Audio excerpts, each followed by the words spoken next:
Emotional அப்படிங்கிறது first வந்து பேசிக். இப்ப நீங்க எல்லாருமே நல்ல ஒரு விஷயம் நீங்க நல்லா தெரிஞ்சுக்கணும். நமக்கு பேசிக்கா உள்ள அந்த நம்மளோட மதிப்பறிக்கை, எப்படி வந்து நம்ம வந்து பிசிக்கல் பாடியை ஃபீல் பண்றது, நம்ம எப்படி ஆரோக்கியமா நெகட்டிவ் எனர்ஜி கனெக்ஷன்ல இருந்து வெளியே வர்றது அப்படிங்கிறத நீங்க வந்து நல்லா கத்துக்கோங்க. இப்ப நம்ம வந்து நமக்கு ஒரு புதுசா வர்றவங்களுக்கு ஏதோ ஒரு பிரச்சனையில வருவீங்க. எல்லாருமே வந்து நம்ம இன்க்ளூட் மீ ஆல்சோ எல்லாருமே வந்து ஒரு பிரச்சனைக்கு வேண்டிதான் நம்ம இதுக்குள்ள வரோம். ஒரு தேடல்ல இருக்கலாம், இல்ல ஒரு ப்ராப்ளம், எனக்கு ஒரு இது பண பிரச்சனையா இருக்கலாம், மன பிரச்சனையா இருக்கலாம், உடல் பிரச்சனையா இருக்கலாம், ஏதோ ஒரு வழியோட தான் நம்ம அங்க வரோம். அப்ப பேசிக் இங்க வந்த உடனே நம்ம எல்லாருமே நிறைய பேர் சொல்ல கேட்டிருக்கோம். இங்க போனா அது ரெடியா போயிடும், அங்க போனா அது ரெடியா போயிடும், நான் ஒரு டைம் தான் போனேன், அந்த டயத்துல எனக்கு ரெடியா போச்சு, இப்படி வந்து நம்ம வந்து நிறைய பேர் சொல்ல கேட்டிருக்கோம். உடனே நம்மளோட மனசு என்ன பண்ணுது, உடல் மனம் ஆன்மா, அந்த உடல் மனம் என்ன பண்ணுது அப்படின்னா, ஓகே இவங்க போனாங்க நமக்கும் ரெடி ஆகும், நம்மளும் போய் ட்ரை பண்ணலாமே அப்படின்னு சொல்லிட்டு போறோம். அதுல நமக்கு வந்து ஃபர்ஸ்ட் சாட்டிஸ்பேக்ஷன் இருக்கும்.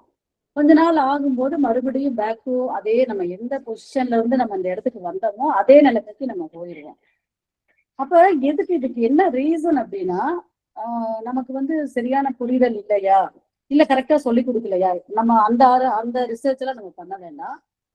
இப்ப நம்ம பிவிஹெச்ல நீங்க வரீங்க, எந்த பிரச்சனையாக இருக்கலாம், என்ன பிரச்சனை, உடல் சம்பந்தப்பட்ட பிரச்சனைகளாக இருக்கலாம், உணர்வு சம்பந்தப்பட்ட பிரச்சனைகளாக இருக்கலாம், மன சம்பந்தப்பட்ட பிரச்சனைகளாக இருக்கலாம், இல்லாட்டி பினான்ஸ் சம்பந்தப்பட்ட பிரச்சனைகள், மேரேஜ் பிளாக், எந்த மாதிரியான சைல்டு குழந்தை பிறக்கல, எந்த மாதிரியான பிரச்சனைகளுக்குமே தீர்வு இங்க இருக்கு. ஒரே விஷயம், நீங்க கத்துக்க வரீங்க, சிவா சார் கிட்ட கத்துக்க வரீங்க. சிவா சார் வந்து நான் சிவா சார்கிட்ட போனா எனக்கு ரெடி ஆகிடும், சிவா சார் வந்து எனக்கு ஃபீல் பண்ணா ரெடியா போயிடும், சிவா சாரை நான் ஒரு டைம் பார்த்தா ரெடி ஆகிடும் அப்படிங்கிற தப்பான கண்ணோட்டத்துல நீங்க வராது. என்ன ரீசன் அப்படின்னா, சார் வந்து அவருக்கு கிடைச்ச விஷயங்களை நமக்கு அப்படியே கொடுத்துட்டாரு, அள்ளி கொடுத்துட்டாரு. இதை நீங்க நம்ம எப்படி வந்து ஒரு கரெக்டான ஒரு நம்ம ஒரு கரெக்டான பாதையில போய் நம்ம கரெக்டா அதை ரீச் பண்ண, நம்ம டெஸ்டினேஷன் என்னவோ அதை ரீச் பண்ற வரை வந்து பாத்தீங்கன்னா அவர் சொல்லி கொடுத்துட்டாரு. நீ இப்படி போ, இந்த இடத்துல ஒரு பெண்டு வரும், அந்த பெண்டை தாண்டி போனோம்னா அங்க அதெல்லாம் நிறைய சொல்லி கொடுத்துட்டாரு. ஆனா அந்த வழியில போறது யாரு அப்படின்னா நம்ம தான் போகணும். எப்படி போகணும் அப்படின்னா அதுக்கான டூல்ஸ் தான் நம்ம கொடுத்துட்டாரு, நமக்கு இந்த டூல்ஸை கொடுத்துட்டாரு. இப்ப நீங்க வெரி ஃபர்ஸ்ட் என்ன பண்ணணும், இப்ப நிறைய பேர் நான் வந்து முதல்ல வந்து நான் இந்த கிளாஸ்க்கு வந்து 4 வருஷம் ஆச்சு, 5 வருஷம் ஆச்சு, இனி நான் இப்படிதான் இருக்கேன், எனக்கு எந்த ஒரு இதுவுமே இல்லை, எனக்கு வந்து பிவிஹெச் வந்த பின்னாடிதான் பிரச்சனை, நிறைய வருது, நிறைய கால்ஸ் வருது, நிறைய பேர் வந்து கம்ப்ளைண்ட்ஸ் நிறைய நமக்கு வருது. இப்ப பிவிஹெச் அது தப்பா, கொஸ்டின் கேட்குற பிவிஹெச் தப்பா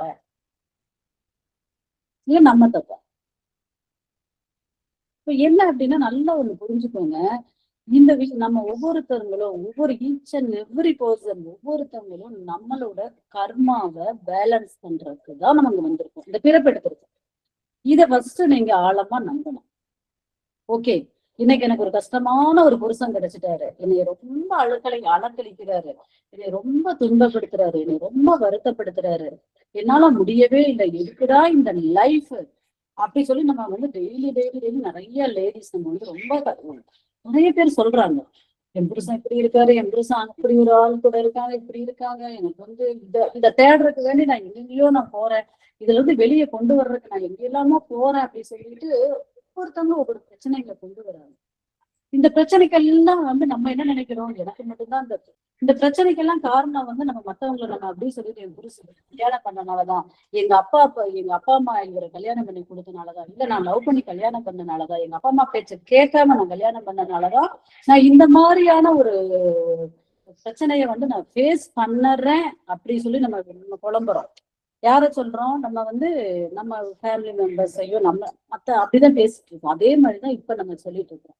பிவிஹெச் பிரச்சனை இல்லை, பிவிஹெச் என்ன பண்ணுது, உங்களோட ரூட் காஸ்ட் என்ன, உங்களோட பிரச்சனைக்கு ரூட் காஸ்ட் என்ன, அதை கண்டுபிடிக்குது, கண்டுபிடிச்சு நீ இதை படி, சார் வந்து ஒரே நேரத்துல சின்ன சின்ன பிளாக் மேஜிக்கா இருந்துச்சுன்னா சார் பெரிய பிளாக் மேஜிக் சார் வந்து அவரால முடியும்.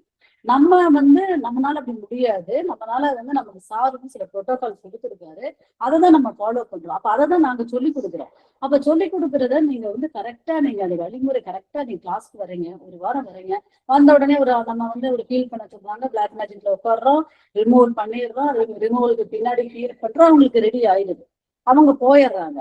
போன உடனே மறுபடியும் அவங்களுக்கு அந்த வலியோ வேதனையோ பிரச்சனையோ வருது. வந்த உடனே என்ன சொல்றாங்க, ஓகே எனக்கு அன்னைக்கு அங்க வந்துச்சு சரியா போச்சு, எனக்கு வந்து உடனே ரெடி ஆகணும், எனக்கு வந்து இந்த மாதிரி பிரச்சனைல இருந்து நம்ம முற்றிலுமா நிறைய விடுபடணும், நான் அதுக்கு என்ன பண்ணணும், என்ன பரிகாரம், ஏன்னா நம்ம பரிகாரம் பண்ணி பண்ணி பழகிட்டோம். அப்ப என்னன்னா அந்த பழக்கத்துக்கு தான் போகுது மனசு. ஆனா நம்ம எந்த பரிகாரமும் செய்ய தேவையில்லை. ஃபர்ஸ்ட் இந்த புக்கை உணர்ந்து படிங்க. ஃபர்ஸ்ட் வந்து இந்த புக்கை, இந்த இருக்கிற 7 பக்கங்களா இருக்கட்டும், ஆன்மீக ஸ்பிரிச்சுவல் அஃபர்மேஷனா இருக்கட்டும், லேடிஸ் அஃபர்மேஷனா இருக்கட்டும், இது அத்தனையுமே வந்து நீங்க மனசார படிங்க.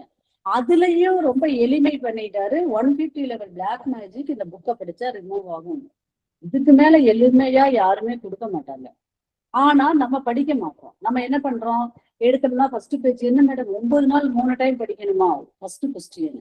நம்ம இத்தனை வருடங்களா நம்ம எங்க எல்லாமோ போறோம், எத்தனையோ பணங்கள் லாஸ் பண்ணியிருப்போம், எத்தனையோ பிரச்சனைகளை ஃபேஸ் பண்ணியிருப்போம். அப்படியெல்லாம் இருந்து அவ்வளோ டைம் நம்ம வேஸ்ட் பண்ணியிருக்கோம். ஆனா அந்த ஒரு 9 days ஒரு 7 days ஒரு 3 times படிக்கிறதுக்கு நம்மளால முடியல.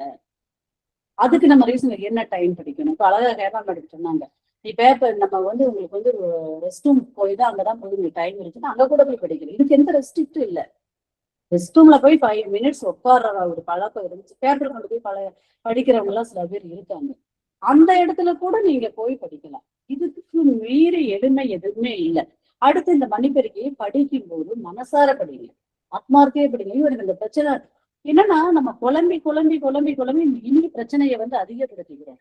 எனக்கு இந்த பிரச்சனை இருக்கு, இந்த பிரச்சனை தீரணும், என் புருஷன் வந்து எப்படி மாறணும், என் பிள்ளை எப்படி மாறணும், என்னோட இது சுத்தி இருக்கிறவங்க எப்படி எனக்கு மாறணும், அப்படிதான் கேட்கறீங்களே தவிர நான் என்ன பண்ணணும் அப்படின்னு யாருமே கேட்கறது இல்லை. ஒரே விஷயம், பிராணாவேலு ஃபீலிங்கை பொறுத்தவரை நம்ம கையில நம்ம அந்த புக்கை வாங்கிட்டோம் அப்படின்னா ஃபர்ஸ்ட் மாறுறது நம்ம தான் மாறும். எடுத்த உடனே எனக்கு இந்த புக்கு கிடைச்சிருச்சு, நான் வந்து என் குடும்பத்தை மாத்துறேன், என் குழந்தைய மாத்துறேன், எதுவுமே மாறாது. எங்க நீங்க வந்து எந்த இடத்துக்கு போனாலும் யாரும் மாறணும் அப்படின்னு நீங்க நினைக்கிறதே ஃபர்ஸ்ட் தவறு. அப்ப மாறுறது யாரு, நம்ம தான் மாறணும். ஓகே, இப்ப இந்த பக்கங்களை படிச்சு முடிச்சுட்டோம், ஆன்மீக உறுதிமொழி படிக்கிறோம். அடுத்து வந்து தெய்வீக நெருப்பு. நிறைய பேரு இந்த கிளாஸ்ல லேடிஸ் கிளாஸ்ல அட்டன் பண்ணிருக்கலாம், இல்ல வந்து சண்டே கிளாஸ்ல சொல்லுவாங்க. ஒவ்வொருத்தவங்களும் நான் டிவைன் ஃபயர் சொன்னேன், எனக்கு தண்ணி, எனக்கு வந்து மிக்சி எனக்கு ரிப்பேரா இருந்துச்சு, டிவைன் ஃபயர் சொன்னா மிக்சி வச்சுருந்தாங்க. எனக்கு வந்து பாத்தீங்கன்னா எனக்கு வந்து வேலை கிடைக்காம இருந்துச்சு, நான் வேலைக்கு வேண்டி டிவைன் ஃபயர் படிச்சேன், வேலை கிடைச்சது. என் பையனுக்கு கல்யாணம் ஆகல, பொண்ணு வர்றதுக்கு வேண்டி நான் டிவைன் ஃபயர் படிச்சேன், எனக்கு பொண்ணு கிடைச்சது. இத்தனையும் ஆயிரக்கணக்கான வீடியோஸ் வந்து நம்ம டிவைன் ஃபயரை பார்த்து நம்ம படிச்சுட்டு இருக்கோம். ஃபர்ஸ்ட் நீங்க எனக்கு நான் நான் தெய்வீக நெருப்பாக இருக்கிறேன், நான் இறைவனின் விருப்பத்திற்கேற்ப தூய்மையாக வாழ்கிறேன். உங்களுக்கு டிவைன் ஃபயர் சொல்லுங்க. அடுத்த ஆயுதம் மன்னிப்பு படிக்கிறீங்க, மன்னிப்பு கேட்கறீங்க, மன்னிக்கிறீங்க. மன்னிப்புலயே வந்து நிறைய விஷயங்கள் இருக்கு.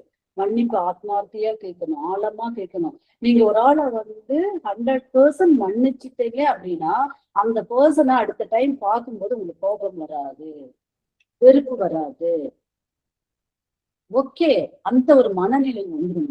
ஓகே, ஏதோ அந்த ஒரு கோபத்துல பேசிட்டாங்க, அது வந்து அவங்க போட்டு நான் ஏதோ செஞ்சிருக்கணும், அதனாலதான் அவங்க அதை கோபப்பட்டாங்க அப்படிங்கிற உணர்வு நமக்கு வந்துடும். அப்படி இருக்கும்போது அவங்கள பார்க்கும்போது நமக்கு எப்படி கோபம் வரும். இப்ப நமக்கு இந்த மன்னிப்பு அறிக்கை நமக்கு செய்யறது வந்து நம்ம இது முழுக்க முழுக்க ஆன்மாவிற்கான பாடங்கிறதுனால நம்ம ஆன்மா வந்து இப்ப மனம், உடல், மனம், ஆன்மா, இந்த ஆன்மா வேலை செய்ய ஆரம்பிச்சு. அதுக்கு பின்னாடி நீங்க டிவைன் ஃபயர் சொல்லிட்டீங்க. நான் எனக்கு என்னோட ஆன்மாவுக்கு, என்னுடைய ஹையர் சோலுக்கு, உயர் ஆன்மாவுக்கு இந்த இந்த டிவைன் ஃபயர் சொல்ல சொல்ல சொல்ல சொல்ல உங்க ஆன்மா எந்திரிச்சுக்கும். நீங்க எந்த வழியில போகணும், நீங்க எந்த பாதையில போகணும், எப்படி போகணும், யாருக்கு என்ன பண்ணணும் அப்படிங்கிறத யாரு கைட் பண்ணுவான்னா, இன்ட்யூஷனா யாரு கைட் பண்ணுவா அப்படின்னா நம்மளோட சோல்.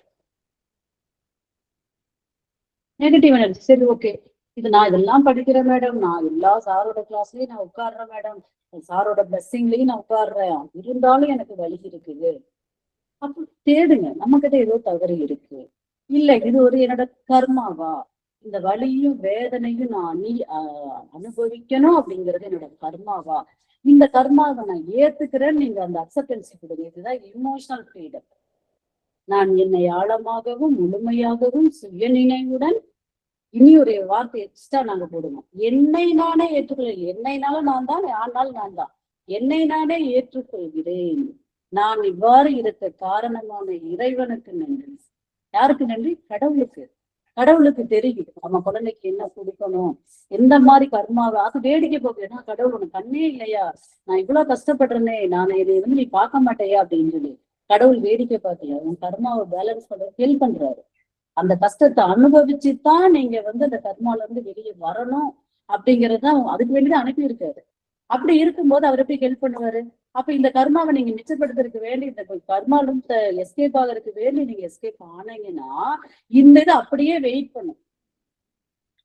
இதுல என்னென்ன எல்லாம் நீங்க எஸ்கேப் ஆகுது, ரொம்ப கஷ்டம் வந்துருச்சு, ரொம்ப என்னால தாங்க முடியாத பிரச்சனை, என் புருஷனால பிரச்சனை, பண பிரச்சனை, அந்த பிரச்சனை, இந்த பிரச்சனை, இந்த பிரச்சனைக்கு வேண்டி எஸ்கேப் எதுக்குடா நான் இருக்கணும்னு சொல்லிட்டு நீங்க ஒரு தவறான முடிவை நீங்க எடுக்கிறீங்கன்னு வச்சுக்கலாமே.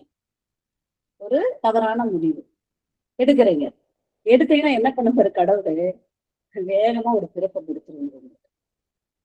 நீ எந்த கர்மாவில இருந்து எஸ்கேப் ஆகணும்னு நீ வந்தையோ, அது டபுள் மடங்கு அடுத்த இதுக்கு வரும் உங்களுக்கு. நம்ம உயிரை நம்ம எடுத்துக்கிறதுக்கு நமக்கு எந்த ரைட்ஸும் இல்லை. அப்படி இருக்கும்போது அந்த டே வராம கடவுள் நினைக்காம நம்ம போகக்கூடாது. அப்படி இருக்கும்போது நம்மளா ஒரு ஒரு விபரீதமான முடிவை எடுக்கும்போது இறைவன் வேகமா நமக்கு ஒரு பிறப்பை கொடுத்து இனி அதிகமான கர்மாவை கழிக்கக்கூடிய ஒரு சூழலை உருவாக்கி இருந்தாரு. அப்ப நம்ம ஏத்துக்கணும், எனக்கு இந்த கஷ்டத்தை கொடுக்குறையா, ஓகே, நான் இதை அப்படியே நான் ஏத்துக்கிறேன்.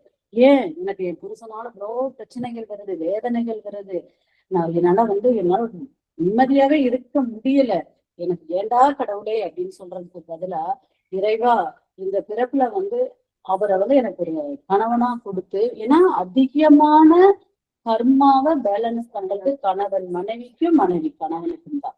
அப்படி இருக்கும்போது அதனால நம்ம சந்தோஷமா இருக்கிறதும் ஒரு கர்மா தான். சிலவங்க நல்ல கர்மா செய்துட்டு வரும்போது ரொம்ப ஹாப்பியா இருக்கலாம், சிலவங்களுக்கு இந்த பிரச்சனைகள் வரலாம். வரும்போது இறைவா இந்த மாதிரியான ஒரு கஷ்டத்தை எனக்கு நீ கொடுத்துருக்க அப்படின்னா, இது என்னோட கர்மா பேலன்ஸிங்க்கு வேண்டிதான். நீ என்னை தெரிஞ்சு வச்சிருக்க ரொம்ப நன்றி, நீ என்னை தெரிஞ்சு வச்சிருக்க ரொம்ப நன்றி. எனக்கு இந்த மாதிரியான ஒரு கஷ்டத்தை கொடுத்து, இந்த மாதிரியான ஒரு கணவனை கொடுத்து, இந்த கஷ்டத்தை கொடுத்த இறைவனுக்கு நன்றி. இந்த பிறவியிலேயே என் கர்மாவை பேலன்ஸ் சமநிலைப்படுத்துறதுக்கு ஹெல்ப் பண்ணியிருக்கீங்க. அதனால கணவனுக்கும் நன்றி சொல்லணும், அதே மாதிரி இறைவனுக்கும் நன்றி சொல்லணும். அதுக்கு பின்னாடி நம்ம என்ன பண்ணணும், ஃபர்ஸ்ட் ஒவ்வொரு விஷயங்களும் சின்ன சின்ன விஷயங்களை ஏத்துக்கோங்க.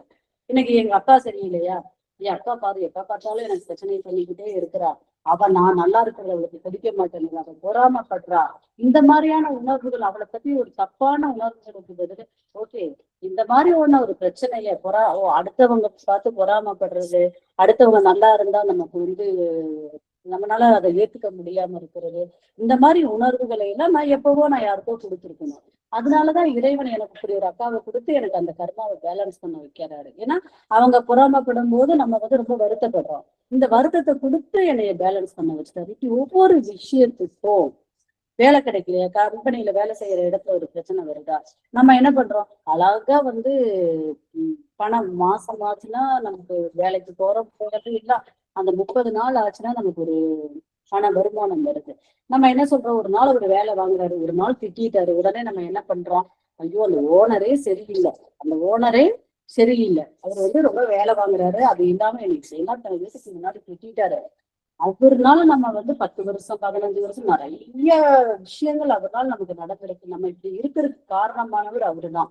அந்த மாதிரி ஒரு சூழல்ல இருக்கும். பட் ஒரு விஷயம் அவங்க சொல்றதுக்குள்ள நம்ம என்ன பண்றோம், ஒரு நெகட்டிவான எதிர்மறை உணர்வு, எதிர்மறை சக்தி தொடர்பை நம்ம அங்க அனுப்புறோம், கோபப்படுறோம், அவரு பாரு அவருக்கு பணம் இருக்கு, அவருக்கு நான் வேலை செய்யறதுனாலதானே அவர் என்னை இப்படி பேசுறாரு அப்படிங்கிற மாதிரி. இந்த மாதிரி எல்லாம் வரும்போது அப்படியே லிங்க் பண்ணி லூப்பா போனோம்னா நூல் பிடிச்சி பெரிய விஷயமா பணத்துக்கு போயிடுவோம். இப்ப நம்ம அந்த மாதிரியான உணர்வுகள் இருக்கு. அப்படி வரும்போது நம்ம என்ன பண்ணணும், நியூட்ரல் பண்றதுக்கு இமோஷனல் ஃப்ரீடம் ஹீலிங் கொடுக்கணும். உணர்வு சுதந்திரம். நம்ம நிறைய விஷயங்களை மைண்டுக்குள்ள போட்டுக்கிறோம். இப்படித்தான் இவங்க இப்படித்தான், அவங்க இப்படித்தான், அந்த இடத்துக்கு இப்படி போனா இப்படிதான் இருக்கும். மைண்ட் லெவல்லயே யோசிக்கிறோம். சார் வந்து ஒரு விஷயத்த சொல்றாரு. ஒரு டைம் வந்து போரபுது போன டயத்துல, கரெக்ட் 2019 நினைக்கிறேன். அந்த டயத்துல நான் ஏதோ ஒரு கொஸ்டின் கேட்கிறேன். நான் தான் சார்ட்டு கேட்கிறேன். அப்ப அவர் என்னை கண்ணை மூட சொல்றாரு. இது உங்களுக்கு தேவைப்படலாம். கண்ணை மூட சொல்றாரு. கண்ணை மூடிட்டு, மேடம் இப்போ ஒரு வெள்ளை பூனை வருது, ஓகே சாரி பூனை வருது, பூனை மேலே ஏறுது அப்படிலாம் ஏதோ சொல்லிட்டு, இப்ப நீங்க பார்த்த பூனையோட கலர் என்ன மேடம் அப்படிங்கிறாரு. அப்ப நான் சொல்றேன், சார் வெயிட் அப்படிங்கிறேன். அப்ப அவர் சொல்றாரு, கண்ணை திறக்க சொல்லிட்டு, இந்த பூனை இருக்கு மேடம் அப்படின்னு. இல்ல, அப்ப இந்த பூனை உங்களுக்கு எப்படி வந்துச்சு அப்படிங்கிறாரு. அப்ப நானு, இல்ல சார் நீங்க சொன்னீங்க அதனால கேட்டேன் அப்படின்னு. அப்ப அவர் சொல்றாரு, நீங்க ஆல்ரெடி அந்த பூனையை பார்த்திருப்பீங்க, அந்த பூனையோட நினைவுகள் உங்களோட சப்கான்சியஸ்ல இருக்கும். அந்த அந்த பதிவுகள் தான், இப்ப கண்ண மூடணும்னு அந்த பதிவுகள் தான் முன்னாடி வந்து நீங்க உங்களுக்கு வெள்ளை பூனையா தெரிஞ்சது. அப்ப வந்து நீங்க மைண்ட் லெவல்ல தான் மைண்ட் லெவல்ல நம்ம ஆல்ரெடி இந்த விஷயங்கள் தான் வருது அப்படின்னு சார் ஒரு கிளாஸ் சொல்றாரு. கிளாஸ்ல நமக்கு 1-to-1 பேசிட்டு இருக்கும்போது ஒரு விஷயத்த சொல்றாரு. அதே மாதிரி இன்னொன்னு நினைக்க சொல்றாரு, அது எனக்கு தெரியவே இல்லை. அப்ப வந்து சொல்றேன், அது உங்களுக்கு தெரியாது மேடம், அந்த பதிவு உங்ககிட்ட இல்லை மேடம், அதனாலதான் உங்களுக்கு தெரியல அப்படின்றாரு. அப்ப அந்த மாதிரிதான் நம்ம நிறைய குப்பைகளை இங்க வச்சிருக்கிறோம். கணவனுக்கு ஒரு பெர்சன்டேஜ், குழந்தைகளுக்கு ஒரு பெர்சன்டேஜ், ஃப்ரெண்ட்ஸா நமக்கு பிடிச்சவங்களா பிடிக்காதவங்களா அப்படியே பிரிச்சு வச்சிருக்கோம். இந்த பிரிச்சு வச்சதெல்லாம் யார் பிரிச்சு வச்சு? நம்ம தான் பிரிச்சு வைக்கிறோம். இவங்களுக்குன்னா இந்த பிரியாரிட்டி 100 90 இப்படி வந்து நம்ம பிரிச்சு வச்சுக்கிறோம். இப்ப சாரோட பார்வையில ஹேமா மேடம் முதல்ல சொன்னாங்க, ஒரு பிச்சைக்காரனையும் அவர் வந்து ஹக் பண்ணுவாரு, ஒரே மாதிரிதான் டீல் பண்ணுவாரு. இப்ப நம்ம எல்லாத்தையும் ஒரே மாதிரி ஏற்றுக்கொள்ளும் தன்மை நமக்கு வந்துருச்சுன்னா, நமக்கு யாராக இருந்தாலும் பிரியாரிட்டி பேஸ் வருமாங்க. பிரியாரிட்டி பேஸ் 10 100 90 இப்படி வருமா? பிரியாரிட்டி பேஸ் வராது. எல்லாத்தையும் ஒரே மாதிரி பாவிக்கிற அந்த மனோபாவம் நமக்கு வந்துடும். ஏற்றுக்கொள்ளும் பக்கம் அந்த மாதிரி மனோபாவம் வர்றதுக்கு நம்ம என்ன பண்ணணும் அப்படின்னா, நம்மளோட எல்லா சூழலையும் நம்ம அக்செப்ட் பண்ணிக்கணும். நல்லது நடக்கும்போது, இப்ப இந்த பீரியட் கொரோனா பீரியட் இருந்துச்சு, நம்ம ஓவர் கம் பண்ணி வரலையா? அடுத்து வந்து இப்ப பெரிய பிரச்சனை, நம்ம பீஸ்ஃபுல்லா இருக்கோம். மிடில் ஈஸ்ட்லாம் ரொம்ப கஷ்டப்படுது, நம்மளும் லைஃப் வாழ்ந்துட்டுதான் இருக்கும். எல்லா விஷயங்களையும் நமக்கு நல்லது வந்துச்சுன்னா ஹாப்பி, நமக்கு ஏதோ ஒரு பிரச்சனை வந்துச்சுன்னா நமக்கு நூடுல்ஸ் ஆகி நம்ம அப்படியே கீழே போய் சுருங்கி போயிருப்போம். நம்ம அப்படி இல்லாம எல்லா விஷயத்தையும் அக்செப்ட் பண்ண பழகுங்க. வீட்டுல ஒரு பிரச்சனை வந்த ஒரு விஷயம், நம்ம ஒரு பிரச்சனை வந்த உடனேயே அந்த பிரச்சனைன்னு சொல்லி பார்த்தோம்னா பதறிடுவோம், அவ்வளவுதான். அடுத்து என்ன நமக்கு தேடுறது? ஒரு பிரச்சனையை முடிக்கிறதுக்கு வேற ஒரு பிரச்சனையை நம்ம ஸ்டார்ட் பண்ணி அந்த பிரச்சனை தான் போயிட்டு இருக்குமே தவிர சொல்யூஷன் கிடைக்காது. அப்ப நம்ம சொல்யூஷன் எப்படி தேடணும் அப்படின்னா, பிரச்சனை வந்துருச்சு, ஓகே இப்ப நம்ம என்ன பண்ணலாம்? ஒரு போன் கால் வருது, நீங்க உங்க குழந்தைய வந்து ஒரு ஹாஸ்டல்ல எங்கேயோ விட்டுருக்கீங்க, ஒரு போன் கால் இருக்கு, இப்படி வந்து குழந்தை கிரவுண்ட்ல விளையாண்டு இருக்கும்போது கீழே விழுந்துட்டா அப்படின்னு சொல்லி, கீழே விழுந்துட்டான்னு சொல்லி முடிக்கிறதுக்கு முன்னாடியே நீங்க போன அவங்க அதுக்கு பின்னாடி என்ன போய் நாங்க ஃபர்ஸ்ட் எய்ட் பண்ணிட்டோம், உங்களுக்கு இன்ஃபர்மேஷன் தான் கொடுத்தேன், ஏதோ சம்திங் சொல்லதான் வருவாங்க. பட் அதுக்குள்ளே நம்ம போனை கட் பண்ணிடுவோம், முடிஞ்சு போச்சு. அவ்வளவு என் குழந்தை கீழே விழுந்துட்டா, அதனால அவளுக்கு என்ன ஆச்சு ஏதாச்சும் அதெல்லாம் நமக்கு மைண்ட்ல வரவே வராது, முடிஞ்சு போச்சு. உடனே நம்ம ஹஸ்பண்டை கூப்பிட்டு அவங்க அப்படியே ஒரு பதறி போயிருந்தோம். நம்ம கிளம்பி நம்ம போவோம், அங்க போய் பார்த்தா ஒண்ணுமே இருக்காது. குழந்தை கீழே விழுந்துட்டாங்க. விழுந்தப்ப நாங்க சரின்னு ஃபர்ஸ்ட் எய்ட் பண்ணி பக்கத்துல இருக்கிற டாக்டர்கிட்ட போய் ஃபர்ஸ்ட் எய்ட் பண்ணிட்டு வந்துட்டோம்னு சொல்றதுதான் அவங்க வந்திருக்காங்க. பட் வந்து நம்ம அதை கேட்கறதுக்கு கூட விட மாட்டோம். நம்ம நேரா போய் நம்ம நின்னுட்டு அப்புறம் தான் நினைப்போம், இதுக்கு வேண்டி வர வேண்டியது இருந்துச்சு அப்படி. இது சின்ன விஷயம், பெருசா பேச வேண்டாமேங்கிறதுனால சின்னதா நான் சொல்றேன். அப்ப நம்ம அந்த இடத்துல வந்து கொஞ்சம் நிதானமா, ஓகே இப்படி குழந்தை விழுந்துட்டா பரவாயில்ல, நீங்க என்ன பண்ணீங்க நிதானமா நம்ம என்ன கேட்போம், என்ன பண்ணீங்க, பக்கத்துல இருக்கிற ஹாஸ்பிட்டல் கூட்டிட்டு போங்க, நாங்க வந்துடுறோம், இப்படி சொல்லலாம். அப்ப நம்ம நிறைய இடத்துல வந்து நிதானத்தை நம்ம இழந்துறதுனால மட்டும்தான் நம்ம வந்து ரொம்ப எமோஷனல். அந்த எமோஷனல் என்ன ஆகும், போய் அந்த குழந்தை ஆல்ரெடி போன் கால் வந்தோடனே நம்ம விழுந்துருவோம். அடுத்து வந்து இங்க இருந்து அந்த குழந்தைய பாக்குற வரை நம்ம வந்து நம்ம நம்ம நிலைமையில நம்ம இருக்கவே மாட்டோம். இமோஷனலி ரொம்ப ரொம்ப ரொம்ப வீக் ஆயிடும். அங்க போய் பார்த்துட்டு ஒண்ணும் இல்லைங்கும் போது அதுக்குள்ள நம்ம எனர்ஜி எல்லாமே இருக்கிறதெல்லாம் ட்ரெயின் ஆகி போயிடும். அடுத்து குழந்தைக்கு முடியலையா உங்களை பாக்குறதுக்கு அந்த குழந்தைய பார்த்தோன்னே ஒவ்வொன்றும் அழுவோம். அப்புறம் நம்ம மாறான முடிவு எடுப்போம். பண்ணா நீ இங்கெல்லாம் படிக்க வேண்டாம், அவ்வளவு தூரம் நாங்க ஓடி வர்றோம், அவ்வளவு தூரம் அங்க இருந்து அவ்வளவு தூரம் வர முடியாது, நீ வா என் பக்கத்துல இருக்கிற ஸ்கூல்லே சேர்த்துக்கலாம், எனக்கெல்லாம் முடியாது. இப்ப நம்ம அங்க யார நம்ம நம்ம எந்த நம்மளோட யாரோட ஆசைகளை வந்து இங்க துணிக்கிறோம், நம்ம பயத்தை, நம்ம பயம், அந்த பயம் என் குழந்தை இவ்வளவு தூரத்துல இருக்கிறா, ஏதோ ஒண்ணு ஆச்சு, நம்மளால இப்படி வர முடியாது, அப்ப நம்ம ராங்கான டிசிஷன் எடுக்கிறோம். இந்த மாதிரி நிறைய விஷயங்கள் நம்ம பண்ணிக்கிட்டு வரோம். அப்ப இந்த இமோஷனல்ல இருந்தெல்லாம் எப்படி நம்ம வெளியே வர்றது அப்படிங்கிறதுதான் இமோஷனல் ஃப்ரீடம் வருது. இதுல வந்து நீங்க உங்களை நீங்க ஃபர்ஸ்ட் ஏத்துக்கோங்க. ஏத்துக்கிறதுக்கு என்ன அப்படின்னா, அந்த பெண்களின் உறுதிமொழி அவ்வளவு அருமையா வேலை செய்யுது. நீங்க ஃபர்ஸ்ட் மன்னிப்பறிக்கை படிக்கிறீங்க, ஆன்மீக உறுதிமொழி, தெய்வீக நிறுத்தி சொல்றீங்க, ஆன்மீக உறுதிமொழி, பூமி தாய் வாழ்த்து, அடுத்து வழிவிடும் இடத்தை வணங்குறது எல்லாம் முடிச்ச உடனே பெண்களின் உறுதிமொழி. இந்த பெண்களின் உறுதிமொழியை நீங்க படிங்க. லேடிஸ் அத்தனை பேருமே வியாழக்கிழமை ஆச்சுன்னா லேடிஸ் கிளாஸ்ல வந்து ஒவ்வொரு லேடிஸும் சொல்ற ஒவ்வொரு விஷயத்த பார்க்கும்போது ரொம்ப ரொம்ப நிறைய பேர் நம்ம வெளியே வந்திருக்கோம். இந்த பிவிஹெச் த்ரூ நிறைய லேடிஸ் வெளியே வந்திருக்காங்க. நிறைய விஷயங்கள் அவங்களோட பிரச்சனையா, நிறைய லேடிஸ் வந்து அவங்களோட பிரச்சனைய அவங்களே தீர்த்துக்கிற அளவுக்கு நிறைய பேர் இம்ப்ரூவ் ஆயிட்டாங்க. கொஞ்சம் பேர் வந்து கொஞ்சம் வரணும். அப்ப இந்த மாதிரியான விஷயங்களை சொல்லு, அது எப்படி வந்துச்சு, அவங்களுக்கு அந்த மாதிரி மாற்றத்தை யாரு கொடுத்தான்னு பார்த்தா கண்டிப்பா நம்மளோட பிளஸ்ஸிங், பிஎம் ரிமூவல், அதுல ஒன் ஆஃப் த மெயின் வந்து பெண்களின் உறுதி. பெண்கள் வெளியே வர்றதுக்கு வேண்டிய தனியா டிசைன் பண்ண அந்த அறிக்கை வந்து ரொம்ப அருமையா எல்லாத்துக்கும் ஹெல்ப் பண்ணும். தயவு செய்து எல்லா லேடிஸும் பெண்களின் உறுதி, ரொம்ப நீங்க இமோஷனலா இருக்கீங்க, ரொம்ப உங்களுக்கு வந்து கஷ்டம், மனசு வந்து ரொம்ப வலிக்குது, ஒண்ணுமே பண்ண வேண்டாம். அந்த பெண்களின் உறுதிமொழியை படிக்க கூட முடியலையா, ஒண்ணுமே நீங்க நேரா அப்படி எடுத்து நெத்திக்கு நேரா வச்சுக்கோங்க. ஒரு 2-3 நிமிஷம் வச்சுக்கோங்க. வச்சாலே அந்த உங்களோட சோல் வந்து ரீட் பண்ணி படிச்சுக்கோ. இல்ல நீங்க வந்து அப்படி என்னால வந்து அதுலயும் கான்சென்ட்ரேட் பண்ண முடியல அப்படின்னா, எல்லாருக்குமே மொபைல் போன் இருக்கு. இந்த பெண்களின் உறுதிமொழியை வாய்ஸ் ரெக்கார்டர் போடுங்க. உங்களுக்கு முடியலையா சும்மா வாண்ட் எடுத்து நெத்திக்கு நேரா வச்சுட்டு அதை ஆன் பண்ணி விட்டு அப்படியே படிச்சு அப்படியே கேட்டுக்கோங்க. காதுல அதை கேட்கட்டும். வாண்ட நெத்திக்கு நேரா வச்சுக்கோங்க. நிறைய லேடிஸ் வெளியே வர்றது இந்த பெண்களின் உறுதிமொழி ரொம்ப அருமையா ஹெல்ப் பண்ணுது. அதுக்கு பின்னாடி எமோஷனல் ஃப்ரீடம் ஃபீலிங் கொடுங்க. எந்த விஷயத்துக்கு வேண்டி நீங்க வருத்தப்படுறீங்க, எந்த விஷயத்துக்கு வந்து உங்களை ரொம்ப பாதிக்குது, எந்த விஷயத்தினால நீங்க ரொம்ப புலம்புறீங்க, இந்த மாதிரி நீங்க யாருக்கிட்டையும் சொல்லாதீங்க, யாருக்கிட்டையும் பேச வேண்டாம், யாருக்கிட்டையுமே கேட்க வேண்டாம். நீங்க பாண்ட எடுத்து நெத்திக்கு நேரா வச்சுட்டு நீங்க வந்து உங்களை, உங்களுக்கு ஒரு ஃப்ரெண்ட் இருப்பாங்க இல்லையா, ஒரு ஃப்ரெண்டுகிட்ட நீங்க வந்து ஒரு விஷயத்த வந்து எவ்வளவு அருமை பேசுவீங்க, இல்ல உங்களுக்கு வந்து ரொம்ப பிடிச்சவங்க யாராவது இருப்பாங்க, அவங்க கிட்ட நீங்க எப்படி ஃப்ரீயா, எனக்கு இவங்க கிட்ட பேசினா ரொம்ப ஃப்ரீயா இருப்பேன், நான் இவங்க கிட்ட கொஞ்ச நேரம் அவங்க வந்தா நான் ரொம்ப ஹாப்பியா இருப்பேன் அப்படிலாம் ஃபீல் பண்ற பர்சன் இருப்பாங்க. அவங்க கிட்ட நீங்க எந்த மாதிரி மனசு விட்டு பேசுறீங்களோ அந்த மாதிரி இந்த பாண்டுகிட்ட பேசலாம்.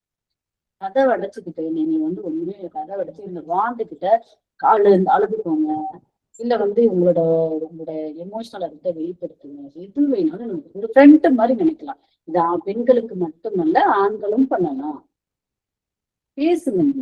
இவங்க யார்ட்டையும் போய் சொல்ல மாட்டாங்க, இவங்க இந்த மாதிரி பிரச்சனை, அவங்களுக்கு அந்த பிரச்சனை அப்படின்னு சொல்லிட்டு ஒருத்தங்க கிட்ட காசிப்பிங் பண்ண மாட்டாங்க. தைரியமா நீங்க பேசுங்க.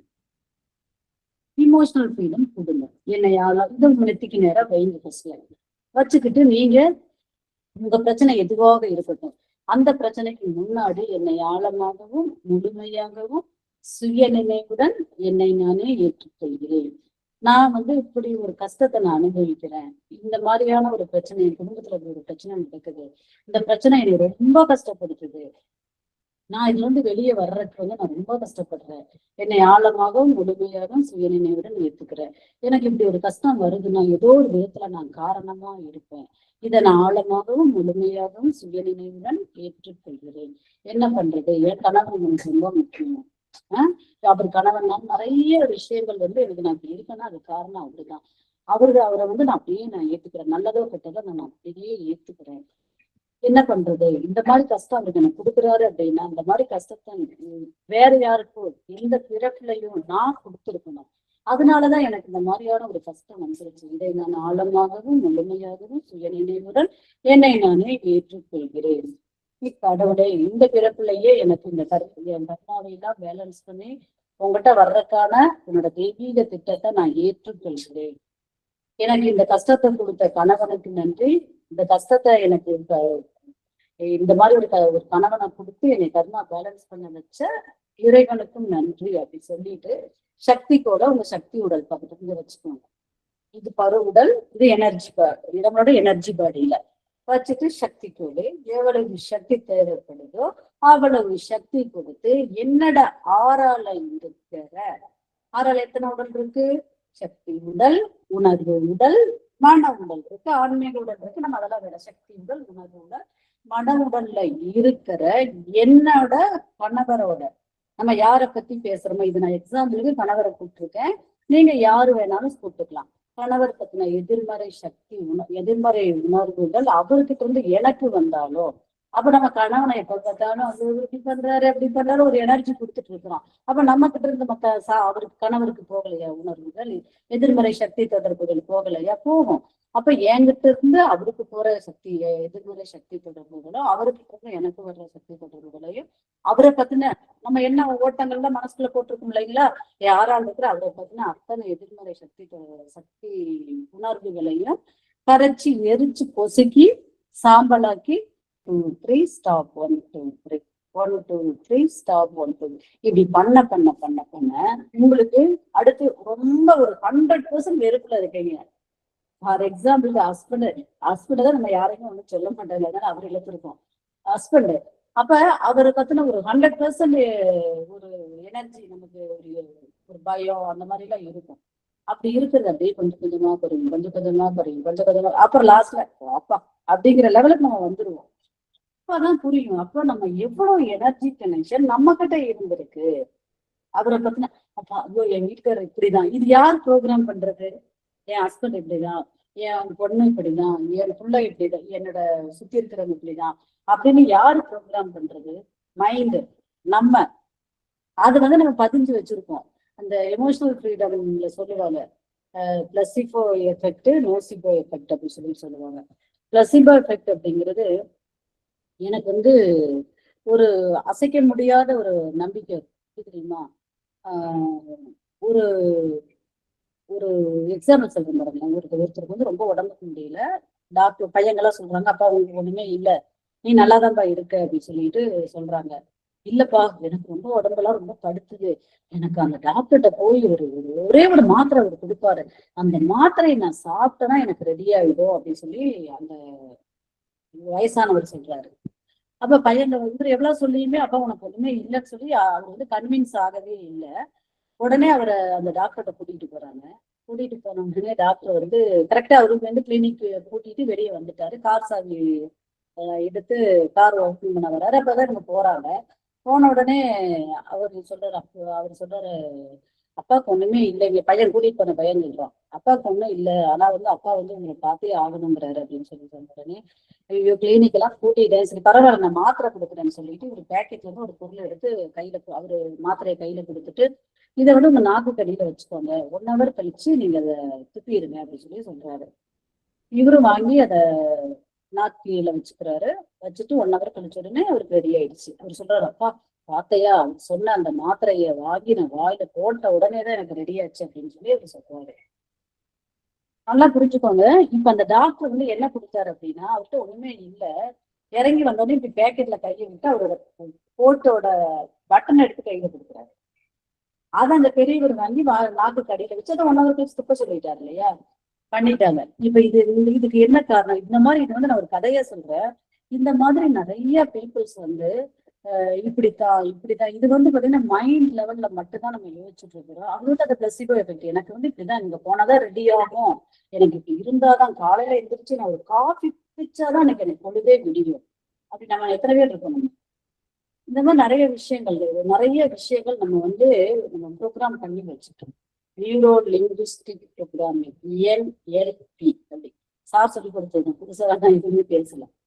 அப்ப இந்த ப்ரோக்ராம் பண்ணதை எல்லாமே நம்ம எங்க இருக்குன்னா இந்த சக்தி உடல்ல, உணர்வு உடல்ல, மன உடல்ல இருக்கும்.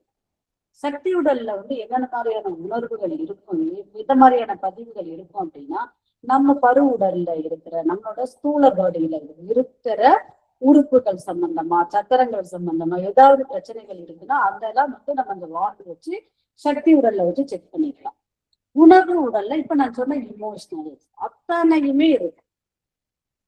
இத்தனை வருஷம் இப்ப நம்ம உங்களுக்கு ஒரு ஏஜ் ஒரு 40 இருக்குன்னு வச்சுக்கலாமே.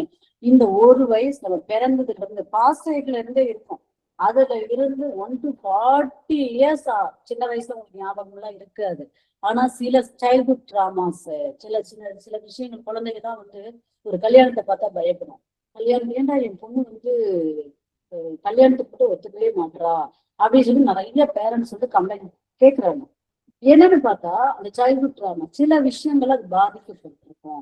சில இடத்துல வந்து பாத்தீங்கன்னா அவங்க அப்பா அம்மாவே வந்து ஒரு தண்டு குடிகார அப்பாவா இருந்து அந்த அம்மாவை வந்து தொந்தரவு பண்ணிட்டு இருக்காங்க, அந்த அம்மாவை அடிச்சுக்கிட்டு இருக்காரு. டெய்லி இதை பாக்குற ஒரு குழந்தையோட மனசுல என்ன பதியும் அப்படின்னா, ஐயோ கல்யாணம் பண்ணா நமக்கு இந்த மாதிரியான ஒரு சூழல் தான் நமக்கு வரும் அப்படிங்கிற அந்த பய உணர்வு அந்த குழந்தை அதெல்லாம் மறந்துருக்கும். சைல்ட்ஹுட்ல நடந்த விஷயங்களை மறந்து அடுத்து அடல்ட் ஆயி நல்ல ஒரு பொசிஷன்ல இருக்கும், நல்ல சம்பளம் வாங்குவா, எல்லாமே பண்ணுவா. பட் கல்யாணம்னா பயப்படுவா. இது சைல்ட்ஹுட். இது வந்து இந்த பதிவுகள்லாம் எங்க இருக்குன்னா இந்த இமோஷனல் பாடியில இருக்கும். அப்ப அந்த பதிவு அதுதான் தேவையில்லாத என்ன உணர்வுகள் என்னவாக இருந்தாலும் நம்ம பேர்ன் அண்ட் பிளேசரி பண்ணும்போது அதெல்லாம் போயிடும். அதனாலதான் வந்து நிறைய பேர்கிட்ட சார் சொல்லுவார், லேடிஸ் இமோஷனல் ஆகாதீங்க, இமோஷனல் தான் உங்களை வந்து கஷ்டப்படுத்துது, வேற எந்த ஒரு பிரச்சனையுமே இல்லை, உங்களோட ஆர்கன்ல ஒரு பிரச்சனை இல்லை, எதுவுமே இல்லை, இமோஷனலா பேர்ன் அண்ட் பிளேசரி பண்ணுங்க. அப்ப நம்ம பேர்ன் அண்ட் பிளேசரி பண்ணணும். அப்ப ஃபர்ஸ்ட் இமோஷனல் பண்றதுக்கு என்ன பண்ணணும்னா, எந்த பிரச்சனைகளாக இருந்தாலும் அந்த பிரச்சனையை அப்படியே ஏத்துக்கணும். நம்ம சொல்லுவோம், ஐயோ நான் என்னை மாதிரி ஒரு நல்லவங்களே இல்லை, நான் மாதிரி இந்த மாதிரி வந்து ஒரு இவ்வளவு ஒரு பர்ஃபெக்டா இவ்வளவு ஒரு நல்ல ஒரு விஷயங்களை பண்ற நான் அப்படிப்பட்ட நான் அப்படிதான் நம்ம எல்லாருமே ஒரு இமேஜின் பண்ணி வச்சிருக்கோம். ஸ்கிரீனை விலக்கி பாருங்க, சாரு நிறைய கோயிலுக்கு நிறைய பிச்சை எடுக்கிறவங்களை எல்லாம் பார்க்கும்போது சொல்லுவாரு, இவங்கெல்லாம் போனதுல ராஜாவா இருந்தாங்க. ராஜாக்கு என்ன ஒரு பொறுப்பு கொடுத்திருக்காரு கடவுள், மக்கள் அந்த பிரஜைகளை எல்லாத்தையும் நல்லபடியா நல்லா ஆட்சி பண்ணி அவங்க நல்ல அந்த இடமும் நல்லா இருக்கணும், வளமா இருக்கணும், மக்களும் செல்வ செழிப்பா இருக்கணும், நல்ல நிறைவா இருக்கணும்னு தான் அவங்களை வந்து ஒரு பதவியை கொடுக்குறாங்க. அந்த இடத்துல வந்து அவரோட சுயநலத்துக்கு வேண்டி அவர் வந்து அந்த அந்த பீரியட் ஃபுல்லாவே அதை வந்து பாழாக்கிட்டு இறந்து போறாரு. என்ன பண்ணுவாங்க, மக்களுக்கு செய்ய வேண்டிய கடமையில இருந்து நம்ம தவறும் போது என்ன ஆகும், அடுத்த பேர்த்ல அதை நம்ம அனுபவிக்கும். இந்த மாதிரி ஒவ்வொருத்தவங்களுமே நம்ம அனைவருமே அப்படிதான். அப்ப நம்ம இது மிஸ்டர் பதவிக்கு யாருமே இல்லை. அப்ப நான் இந்த பிறவியில முற்பிறவியில தெரிஞ்சோ தெரியாமலோ நான் செய்த தவறுதான், நம்ம பண்ண தப்பு. நான் இன்னைக்கு ஒரு பிரச்சனை, என்னை ஒருத்தங்க திட்டாங்க, ஓகே அந்த மாதிரி யாரையும் திட்டி இருக்கணும். நீங்க ஒவ்வொரு இடத்துலயும் அந்த கான்சியஸோட இருந்தீங்கன்னா கண்டிப்பா யாரு மேலேயும் நமக்கு கோபம் வராது, யாரையும் திட்ட தோணாது. இதுக்கெல்லாம் அல்டிமேட் என்ன அப்படின்னா, நமக்கு வந்து அவங்க மேல ஒரு அன்பு உண்டு. ஓகே சரி, என்னடா நான் இவ்வளவு திட்டிட்டு இருக்கிறேன், இது பாரு சொர்ணம் சிரிச்சுட்டு இருக்கு அப்படின்னு சொல்லி நினைச்சிட்டு அவங்க போயிடுவாங்க. ஒரு டைம் வருவாங்க, 2 டைம் இதுகிட்ட பேசி பிரயோஜனமே இல்லை, நம்ம போகலாம் அப்படின்னு சொல்லி போயிடுவாங்க. அப்ப அந்த தன்மை நமக்கு வரணும், வந்துடும். படிக்க படிக்க வரும் எதிர்மறை உணர்வுகள். உங்ககிட்ட ஆறால எதிர்மறை உணர்வுகள் இருந்தாதான் நமக்கு கோபம் வரும், நமக்கு ஒருத்தவங்களை பத்தின தப்பான உணர்வுகள் வரும். அப்படின்னா இது இருக்கு, இங்க நம்மளோட இமோஷனல் பாடியில அந்த மாதிரியான உணர்வுகள் இருக்கு. அதை நம்ம வாண்டு வச்சு செக் பண்ணலாம்.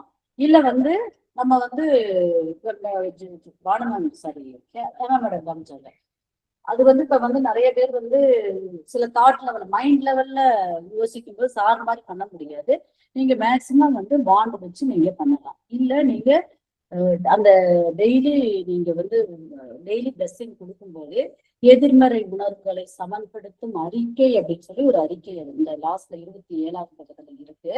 அதை நீங்க வந்து பார்த்து சொல்லுங்க. போக போக உங்களுக்கு இது பழக்கமாயிடும். இதுவுமே வந்து பயிற்சி தான். பயிற்சி முயற்சி எடுத்தாலே நாங்க சென்சிங்லாம் ஒண்ணுமே இல்லை. எதுவுமே ஒண்ணுமே இல்லை. நீங்க வந்து இந்த இதுக்குள்ள வந்து ரொம்ப ஆழமா நீங்க முழுமையா அந்த மன்னிப்பறிக்கைகளை படிக்க படிக்க படிக்க படிக்க நீங்க டிவைனை நோக்கி, நம்ம வந்து டிவைன் கடவுளே கடவுளே வேண்டிய அவசியம் இல்லை. கடவுள் நம்மை பார்த்து கனெக்ட் பண்ணுவாரு.